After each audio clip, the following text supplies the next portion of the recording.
All right, welcome back to the shop. It's been about a good month since I've been able to get back on. Doing some home renovation stuff. Got a bathroom that I just about finished up. But I did want to share some project on the repair of high voltage 11. It's all complete. I didn't make any of the videos of it. I mean, it's really straightforward stuff. No chain tape and spraying. It's been, you see, it came out pretty good. You got to look really closely inside to know it got crashed. But came out very well, so I'm pretty happy with it. Overall, it didn't gain a lot of weight. I would say maybe a little less than an ounce total. I did pound a bunch of extra clear, and I did take the opportunity to fix some spots back here that I wasn't happy with. Um, so yeah, and I did fix the tail. There was a spot on the tail I didn't like either. So yeah, overall pretty happy with it. I do got to get out and fly it, but I don't see anything going to be any different with it. Um, so I just got back from Broadac last week or week, a little more than a week ago. So really good event, Broadac. A lot of fun. Mark Weiss and Will Davis do a great job CDing it, and Buzz, allowing us to fly in our backyard was really cool. So I did get the opportunity to win the Broadac Cup. So it was really nice. I did it with high voltage number 8, the red one, the one that looks like the American flag. So overall, pretty pleased with the performance. Some good news is I was able to pick up a Sig Mustang stunter kit, which I've been wanting to get my hands on. Was the first stunter I ever flew when I was a little kid. My dad had built it probably around 1977, 76, maybe a year or two after it came out. And I got to fly it. It was the first stunter I ever flew, and I thought it was cool. So, um, Mikey Palco got his hands on one, and he sold it to me. So I got a kit, and I'm gonna I'll film that build when I get a chance over the next few months. Just kind of go through how I would put it together and some of the modifications I would make. Um, yeah, so not a lot to show on the video with the repair, but I will show you um, something that I'm doing. So with the elevator ball link, I'm gonna go to what I call adding slop into the elevator. Right now it's got a ball link, it's rigid. I want it to have a slight little bit of slop in it so that like around neutral it deadens it up, allowing me to fly really sharp corners and when I come back to neutral, sitting still. Just another one of those things that I find work well. Building in some slop. So the elevator basically will have a little bit of movement up and down at neutral or any position, and kind of center itself. Definitely helps with level flight tracking, and really just no, I haven't seen a downside to it. And I have it on just about all of my planes. So I'm just going to show you how I make this out of a ball link. I made one of these last night, which I'll use to install, but just cleaning up the edges. So kind of what happens here, and I'll go through it. Okay. So actually three pieces of tube here.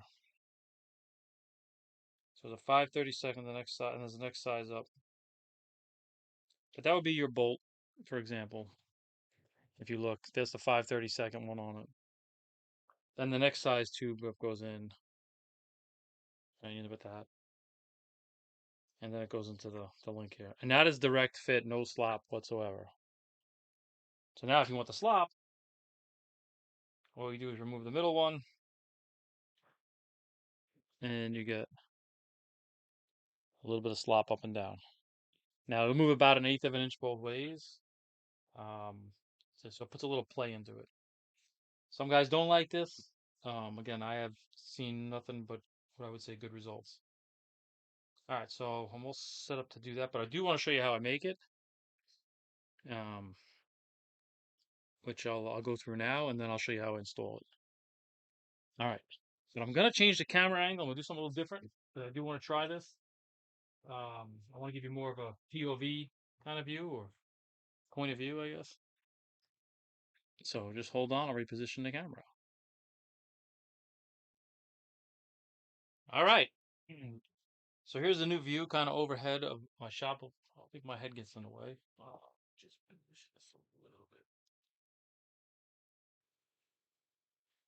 All right, so hopefully this view helps or makes it better. All right, so what we're gonna do is first things first, we take a very old ball length as a Dubro, and we have to knock out the ball So I just took a 1/8 rod that I sharpened a little bit, and all I'll do is just kind of put it on a block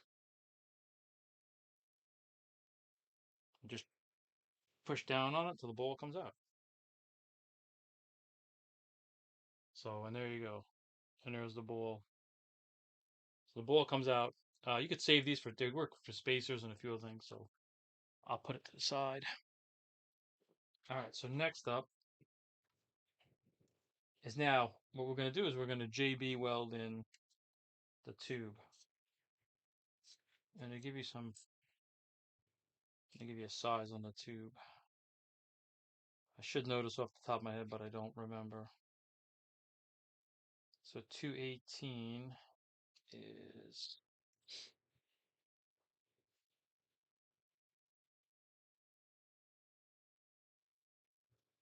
is hold on a second, let me figure it out. All right.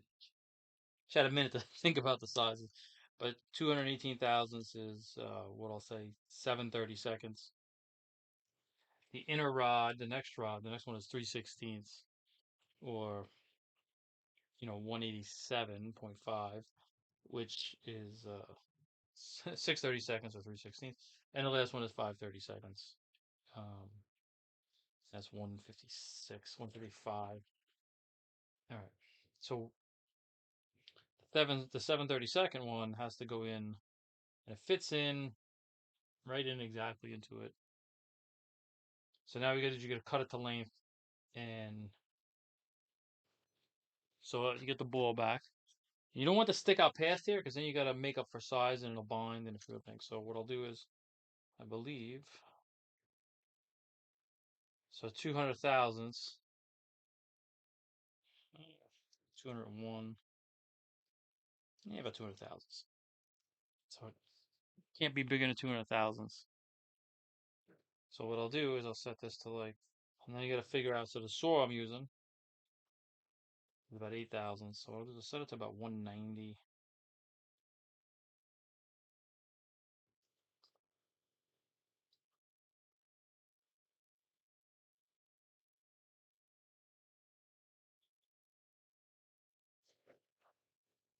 All right, and what I do is I put the tube in my vise.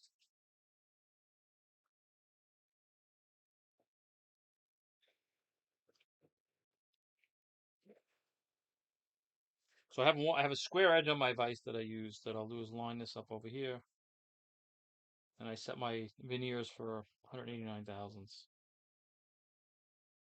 and I just push up against it, just tight. Actually, no, I gotta take that back. I gotta go the other direction. Gotta add for the cut. So here's what we'll do. We'll go to one.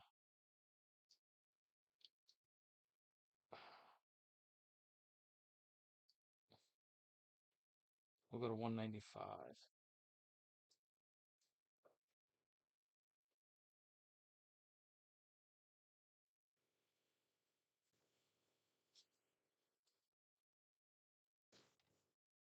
What I do is I just cut down, making sure it stays square.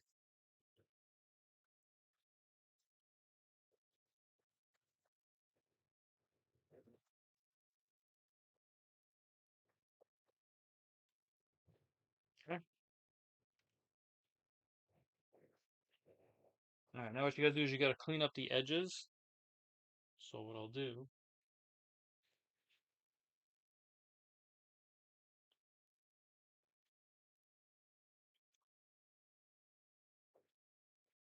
so I take an X-Acto,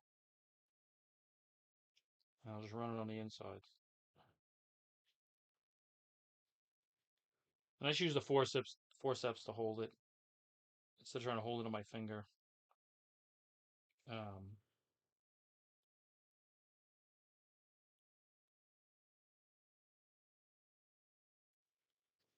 Now you do the same thing with the 3/16 one.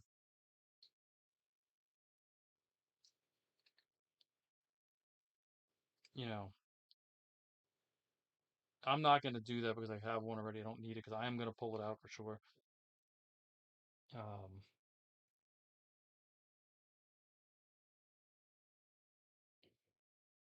all right, what you want to do is make sure it slides in and out perfectly, nice and clean. And then what you do is take the 5/32, and what I'll do is I'll cut this about a quarter of an inch or 0.25. I'll do the same thing, kind of the same setup here. Um, Set it in the vise, and I'll set it with a veneer, and then just cut it. Good tip of cutting this: fine tooth blade works pretty good with the brass. Of course, you get stuck a lot, but fine, get a nice fine tooth one, and only cut brass with it, and you'll always have one that's pretty sharp. All right. So now what I do is I'll use JB Weld to put this in place. Let me just get a glove and the JB Weld.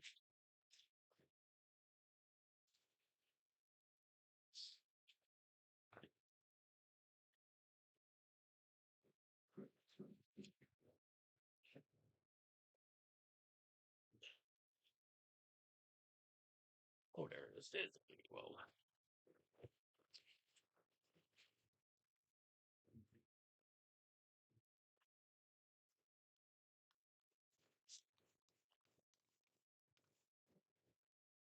Let me just get a cup to mix it on.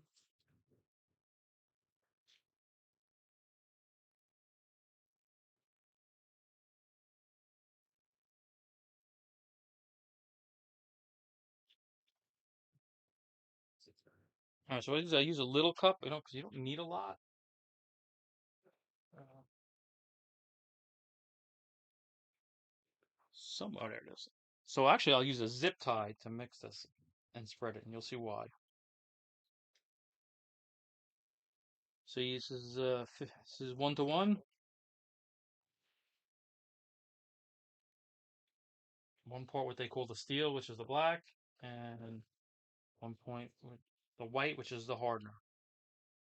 So what you want to do is have it about 50, should be 50-50 or 1 to 1.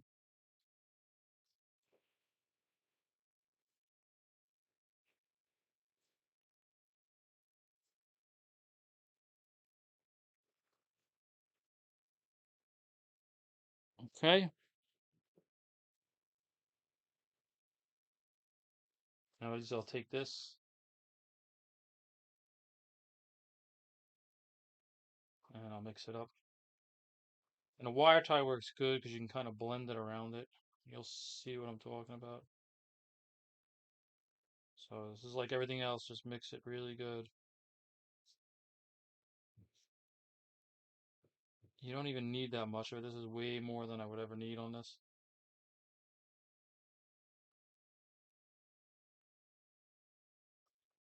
Now what I'll do is I'll set it aside to dry. But I made one yesterday, so I'll have a spare here.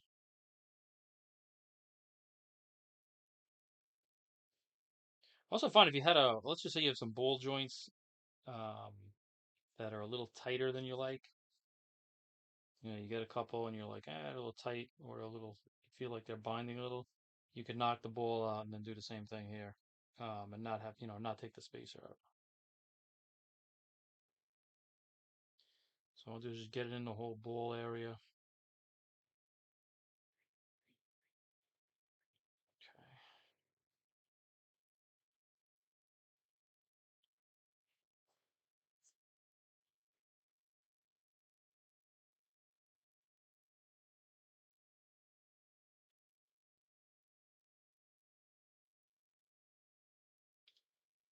Okay.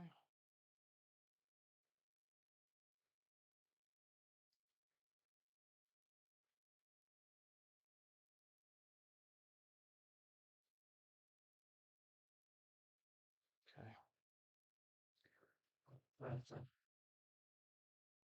All right, let me get a Q-tip. You can tell it's getting close to the gnats. My shop is a disaster.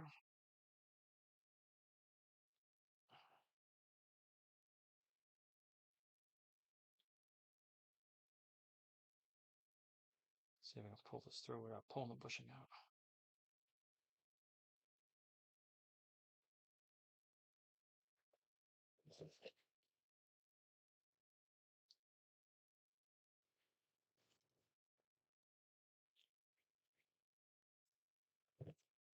Alright, what I'll do is I center it to both sides. And what I like to do now is take this, put a little bit of JB Weld on it, and just run it around the rim, kind of like a fillet.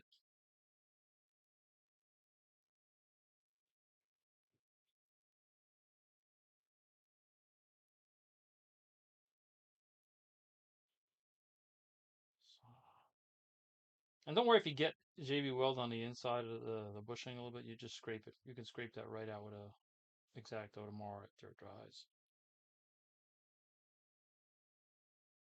So that's kind of what I do. And I'll wipe any excess off.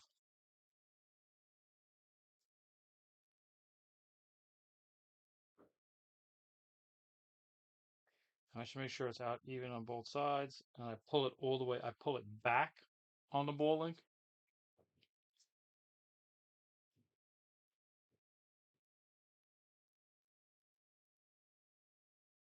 Just want to make sure it's in there squarely, not cocked. Okay. And now what I do is I just have a block with a hole in it, then I just stand it up straight like that and let it dry overnight. So that's pretty much how I make them.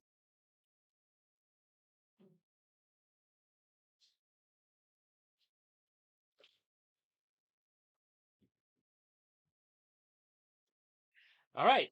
So now that's ready to dry up and ready for use. And like I said, tomorrow you just clean it up. Now, so that's the easy part, I guess. And now to the more difficult part.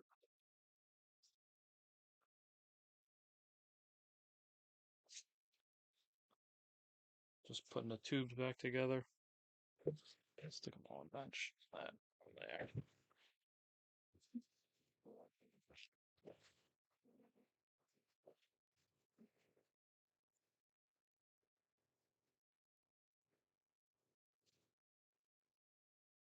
Okay. I just make sure my hands are clean.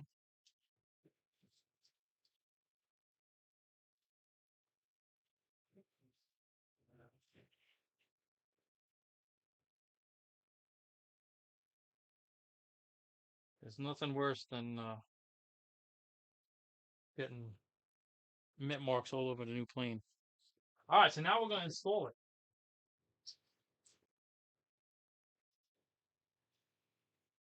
All right, so this thing is set at 0, 0, so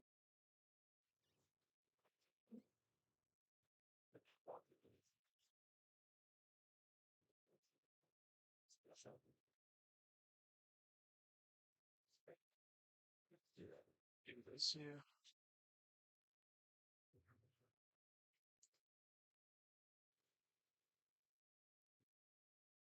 Just trying to adjust the brightness. All right, so what we got to do is, in this case, we can take the back half of the plane off.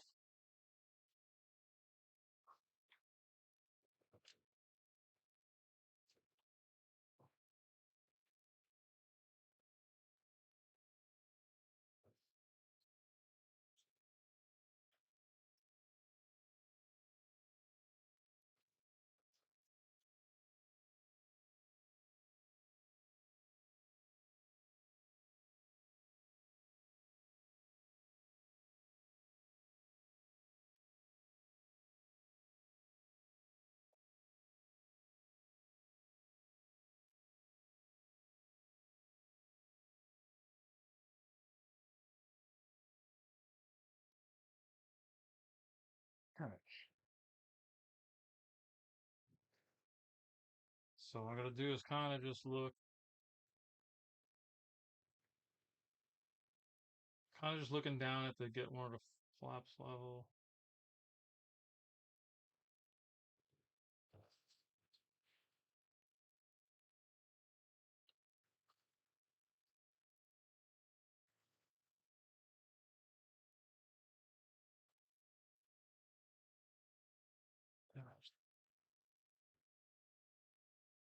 So now what we do want to do Maybe for flipping it upside down.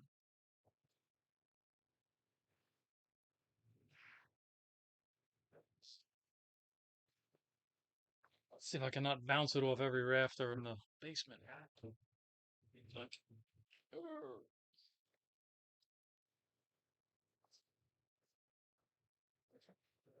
Yeah.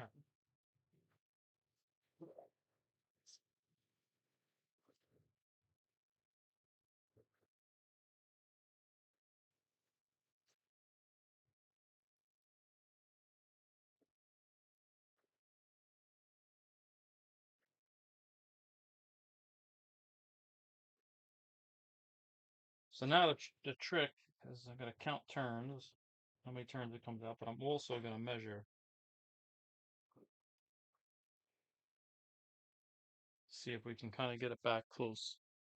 Where is my good ruler?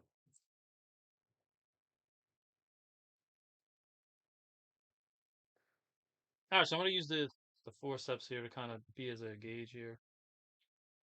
What I'm going to do is go to probably the end.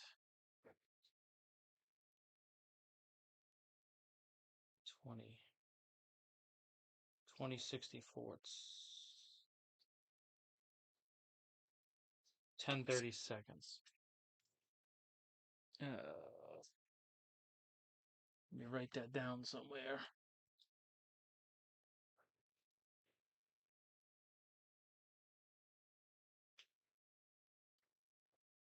All right, now what we'll do is we're actually going to count the number of turns. 1, 2, 3, 4,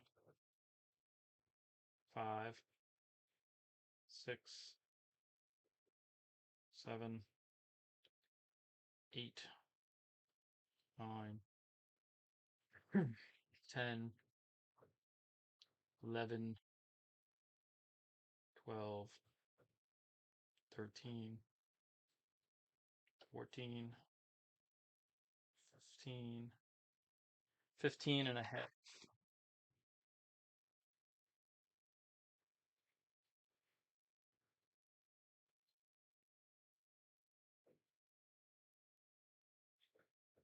One, 2, 3, 4, 5, 6, 7, 8, 9, 10, 11, 12, 13,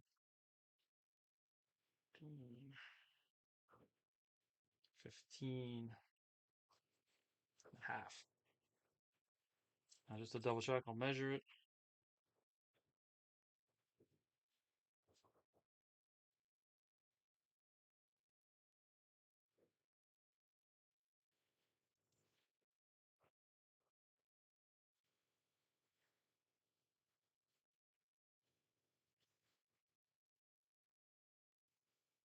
Okay.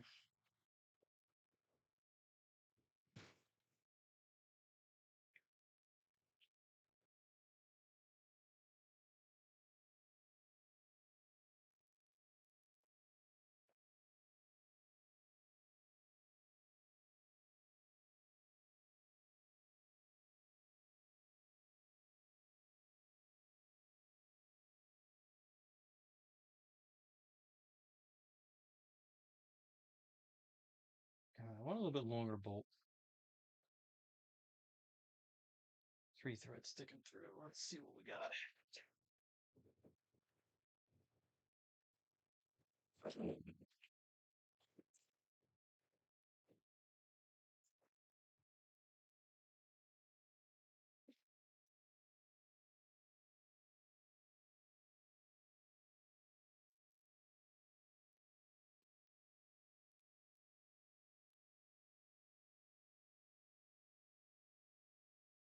Let's see how that looks.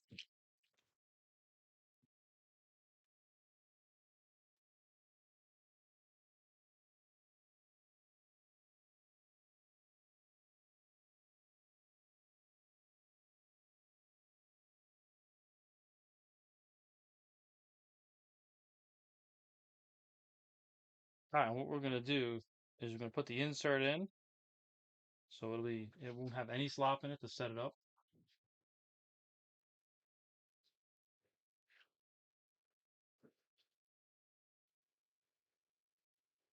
And what we'll do is we'll set the neutral again, and once I'm happy with it, once I think it's 0, 0 again,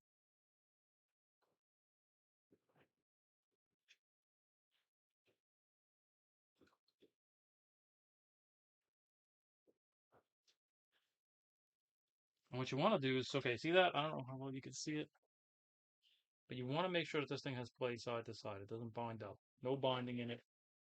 You want to feel it, make sure there's no binding. And now what I'll do is I'll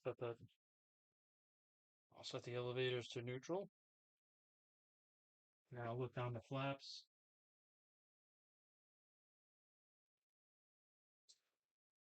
I can always adjust this as I fly it.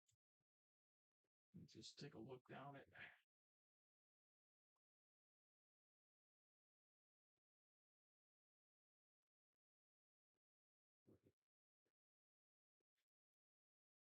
And what you want to do is look down at a couple different angles.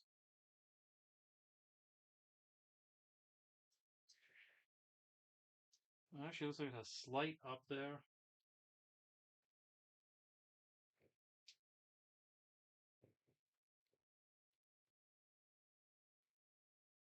Okay, slight up. Yeah, probably at half a turn.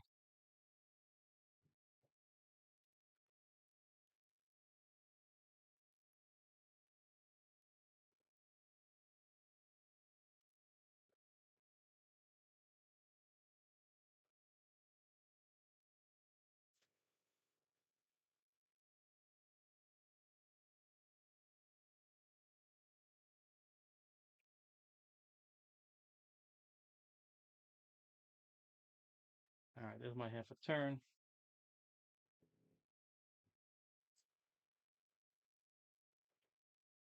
All right, now that I fit everything up, one of the things I'm gonna do.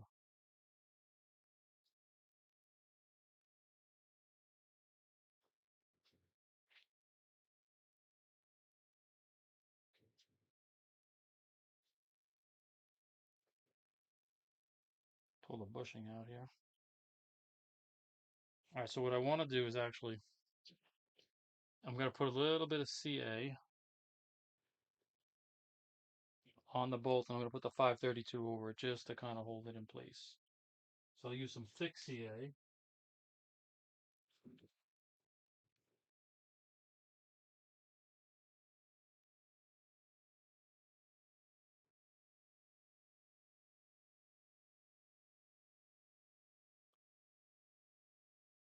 So I do this is because as I'm manipulating it, or if I'm setting something, I don't want to lose the bushing.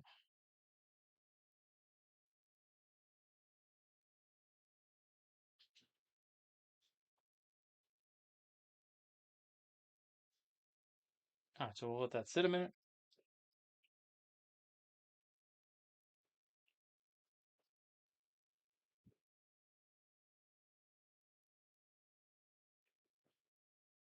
All right, we'll just give it a second.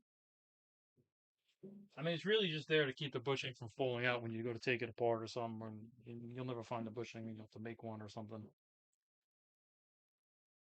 Let me get some lube.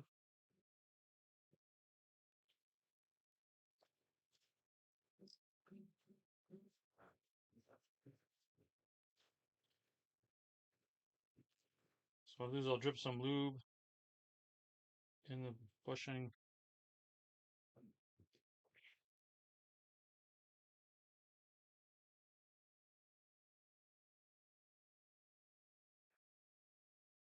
So just take a Q-tip with the and shoot all the oil around the whole side of the bushing. All right.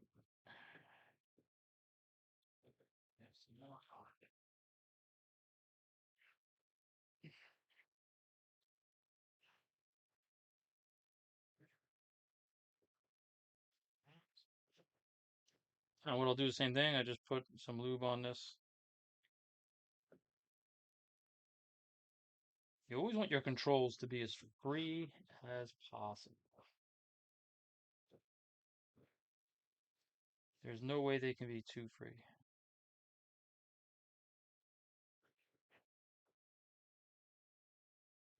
All right. Just grab this.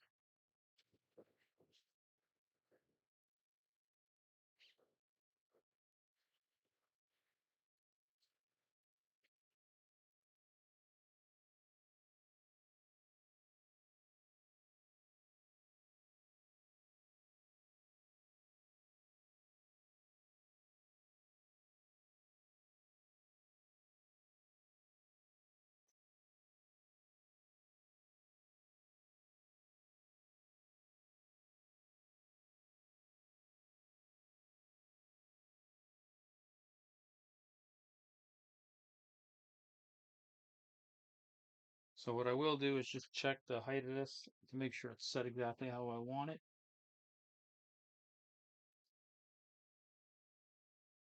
I do have a mark. Hold on. I do have a mark on the back, but let me just double check it.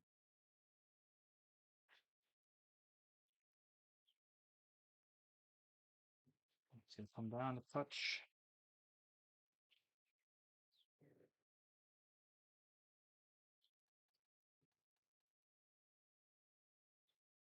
This, all right, that T-nut or that brass insert is tight on it, which is good. 1 inch, okay.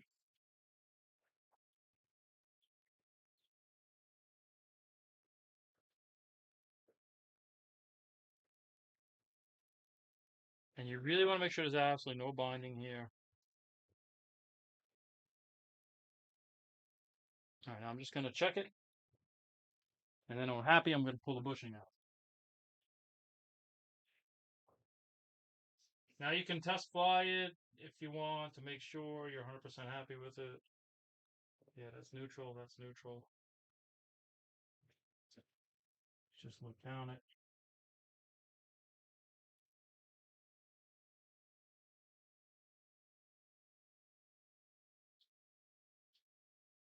Okay. All right. So if you see now, there's no play in it at all, and watch what happens now.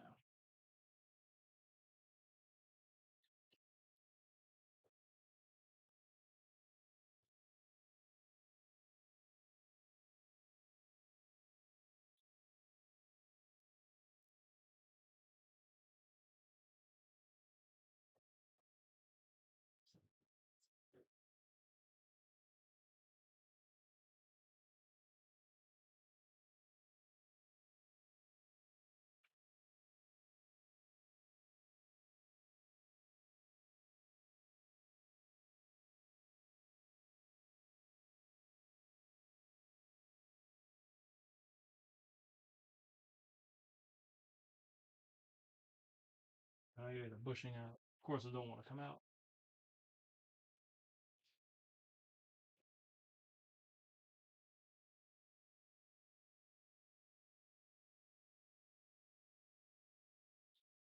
It's a little bit of a rough edge on that one, on the insert piece. Okay.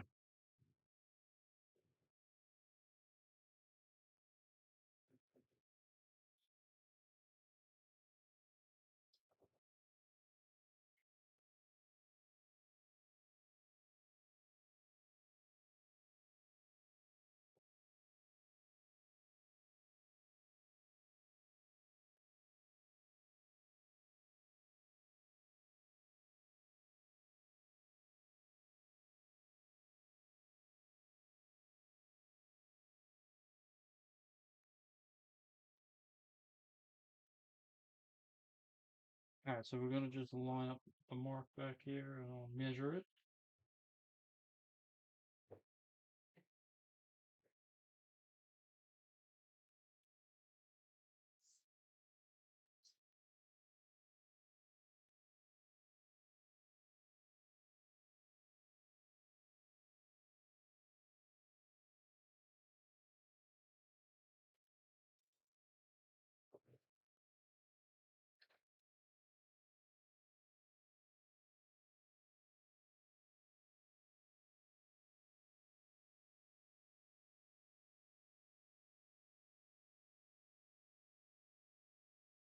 Okay, now if I lock that,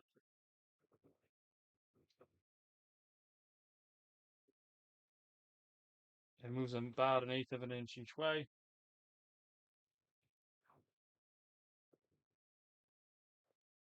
Yeah,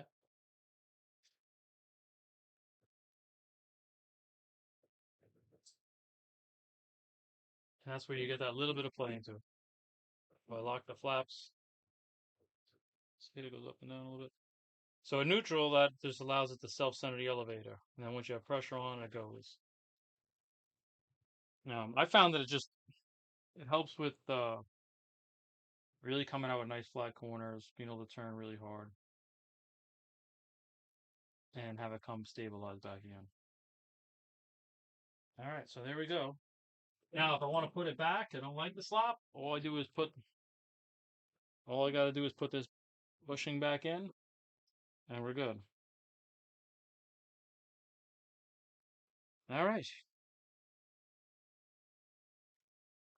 and that's how we do it.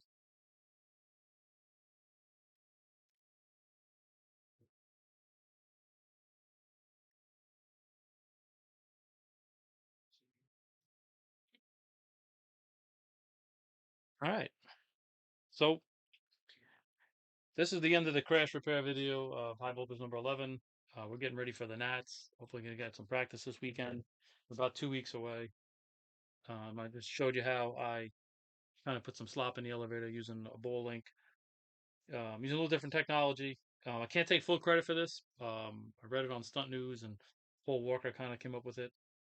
So, kind of just utilizing what he showed everybody and doing the same thing. Hopefully, you guys enjoyed it. So if you enjoy the videos, like them, subscribe, tell your friends. The more we share, the better the hobby will be here for all of us. Um, all right.